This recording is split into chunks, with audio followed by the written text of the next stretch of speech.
বাবা এসে আমার ঠ্যাংটা এখানে উঠাইছে, উঠাইয়া জঘন্য ভাবে আমার শরীরের বোঝা একটা খাউন পেয়েছে, ছিন্ন ভিন্ন হয়েছে। হইরে বলছে যে যদি এই কথা কেউর কাছে বলো না তুমি দূরে থাকবে না, তোমার এমন তারা প্রশ্রয় দিব। হুজুর বলছে সব কাগজ খুলে ফেলবেন। পটুয়াখালীতে বদজিন ছাড়ানোর প্রলোভন দেখিয়ে এক মাদ্রাসা তরুণীকে একটি ঝুপড়ি ঘরে টানা 5 দিন আটকে রেখে নির্যাতনের অভিযোগ উঠেছে এক গ্রাম্য ফকিরের বিরুদ্ধে। আমারে তেল মাখছে, জামা কাপড় খোলে, আমি যখন না আমি শুনি চোখেও দেখি, কিন্তু আমার এই হাত পা এখন যে লড়ে না, তখন না লড়ে নাই।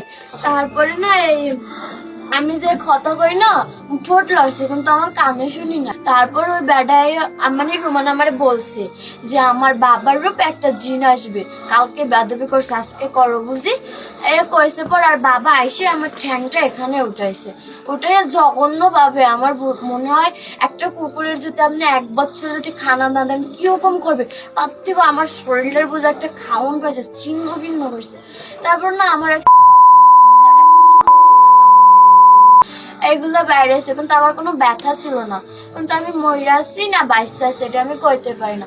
আমার এক্সের দেখেন মারছে কেমনে, এক্সের মারে গলা সাইপা ধরে এরকম গাছের লাগে ঝুলাই রাখি জানেন না। আমার ভুক্তভোগী তরুণীর ভাষ্যমতে ফকিরের বাড়িতে নেওয়ার পর প্রথম রাতেই তাকে আলাদা একটি কক্ষে রাখা হয়। পরে ফকিরের মেয়ে রুমানা তাকে জানায় রাতে জিন তার বাবার রূপে হাজির হবে এবং সে সময় যা ঘটবে তাতে কোনো বাধা না দিতে বলা হয়। কোনো মাদ্রাসা পড়ে অসুস্থ হয়ে পড়ছিল, তারপর রুমান আপু বলছে তার বান্ধবী সবাই ইটি নিয়ে গেছে আমাদের বাসা। আমার ডাক দিয়েছিলে কয় তুমি ছোট মানুষ তুমি কিভাবে নেবে, আমরাই নিয়ে যাই।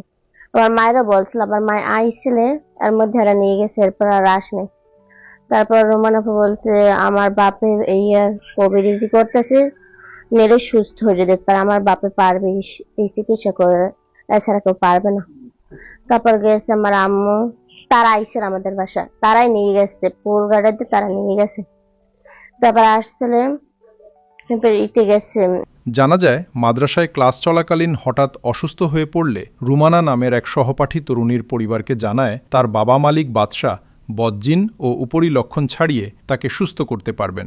এরপর সহপাঠী রুমানা ভুক্তভোগী তরুণীকে তাদের বাড়িতে নিয়ে যান। এ সময় তরুণীর মা সেখানে গেলে তাকে জানানো হয় পুরোপুরি সুস্থ করতে কয়েকদিন তন্ত্রমন্ত্র ও ঝাড়ফুঁক দেওয়ার প্রয়োজন রয়েছে। অভিযুক্ত ফকির ও তার পরিবারের কথায় বিশ্বাস রেখে মেয়েকে সেখানে রেখে আসেন তরুণীর মা। এইবার ওই তদবির রাখাকালীন ওই কয়দিন রাখছে, 4-5 দিন আসেন, ওই কয়দিনের দর্শন করছে মনে ধরতেই পারতে আসি না, এই করতে পারে এই পারতে মেয়ে আর অসুস্থ হয়ে পড়ছে, আর দিন দিন অসুস্থ। আর এই ওনার কথা হইরে বলছে যে যদি এই কথা কেউর কাছে বলো না তুমি দূরে থাকবে না, তোমার এমন তারা প্রশ্রয় দিব, তুমি আস্তে আস্তে গইতে গইতে না খাইয়া চলে যাবে, বুঝে যাবা। আমি আস্তে আস্তে হয় হয় বাবা আর আস্তে ওই কর পর আস্তে আস্তে কথা বাস্ট হয়ে যায়, ওর আস্তে আস্তে তদবির এমন তদবির চালাইছে, উনি দিন দিন অসুস্থ হয়ে পড়ে। আর হইলে ওই সভ্য শরীর বুঝায় চাকুর দেখতে আছে। অভিযোগ অনুযায়ী ঝাড়ফুঁকের নামে অভিযুক্ত ফকির মালিক বাদশাহ ওই মাদ্রাসা ছাত্রীকে টানা 5 দিন ধরে অমানবিক আচরণ ও শারীরিক নির্যাতনের শিকার করেন।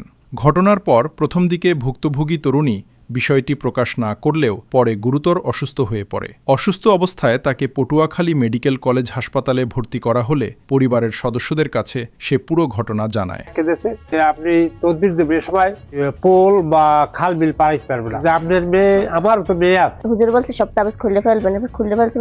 মনে পড়ছে সবার কাছে বলছে, বললাম কেউ একটু দেয় নাই মালিক ভাই।